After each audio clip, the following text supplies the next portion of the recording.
I'm taking a bit of a different approach to this one. I'm looking at the recent debate between Conservative Prime Minister Boris Johnson and Labour Party leader Jeremy Corbyn. An audience member asked a question about the NHS. Listen to it closely. I'm a hospital doctor, and I see firsthand the unsustainable pressure on the NHS. Elderly patients stuck on trolleys in corridors, unacceptably long waiting times for operations. Aside from pledging more money for the health service, how will you ensure that the health service can meet future demands? And would that involve any privatization?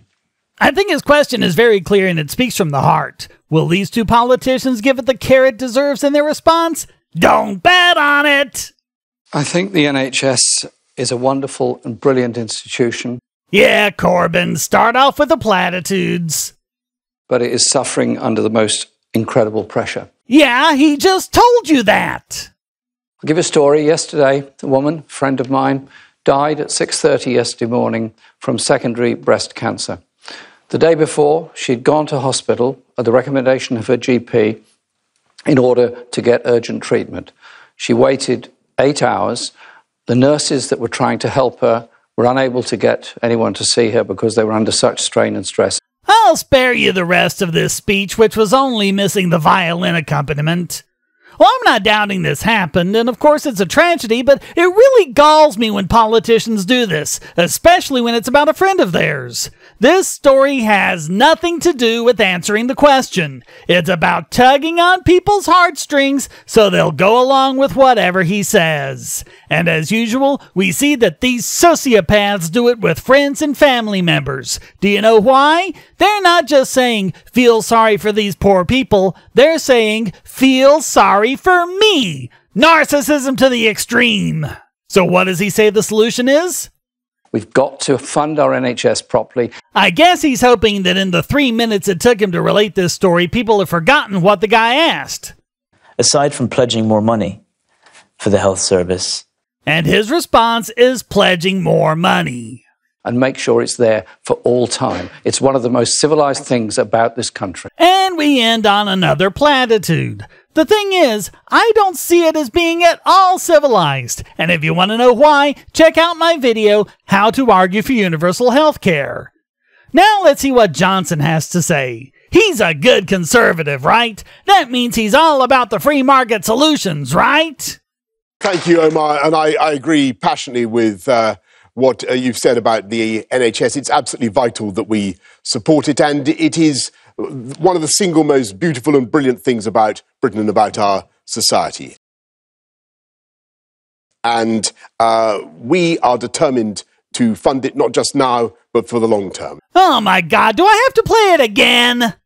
Aside from pledging more money for the health service. In this One Nation Conservative government, we're putting record sums in, £34 billion. Wow, all that money and you're still having these problems. I wonder why. Maybe listen to this guy who works in the system and is asking you directly about it.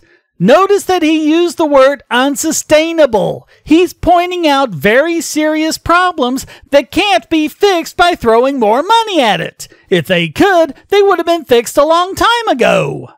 We will invest in GPs. We'll have tens of thousands more nurses, 6,000 more GPs.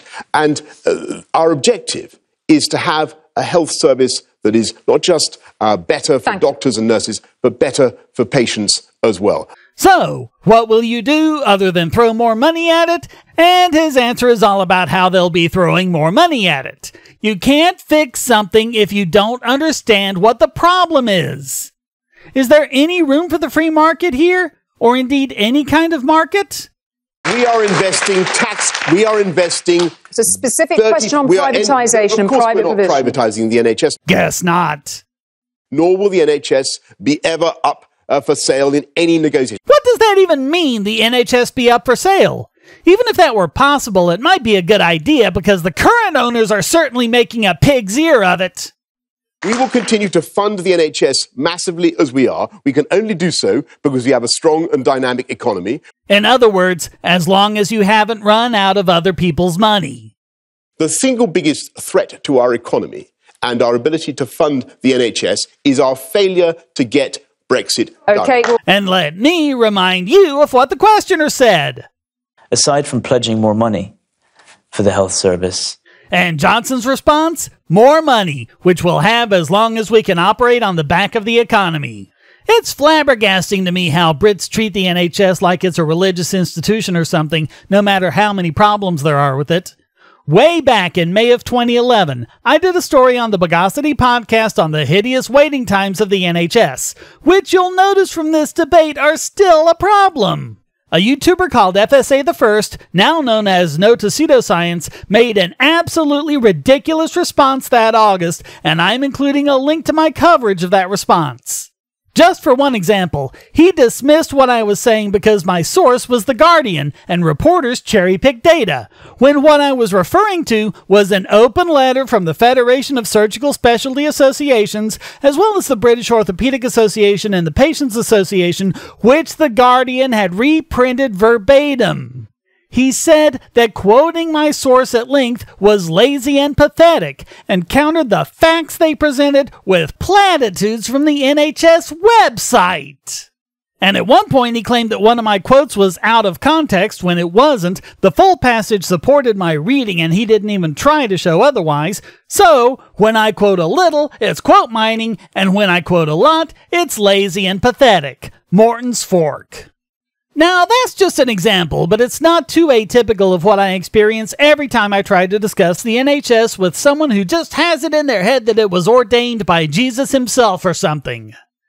And yet, almost every Brit I've talked to in the real world, which includes extended family members, are completely ready to give horror stories about the NHS and how it's a terrible system and they just need to end it. The impression you get from the BBC and, in this case, ITV, as with the Brexit issue, just doesn't match what you hear from actual Brits. And especially the doctors, because as that open letter I mentioned shows, there are a lot of them that feel the way this audience member does. They know the system is unsustainable, they know it won't work to just throw more money at it, and they're begging for some other solution. And no politician from either party is willing to even acknowledge that. Hey, thanks for watching. Please hit like and subscribe and keep these videos coming by donating, becoming a subscriber and getting special benefits, or even for free with airtime. And check out all the great content here, like this video selected just for you.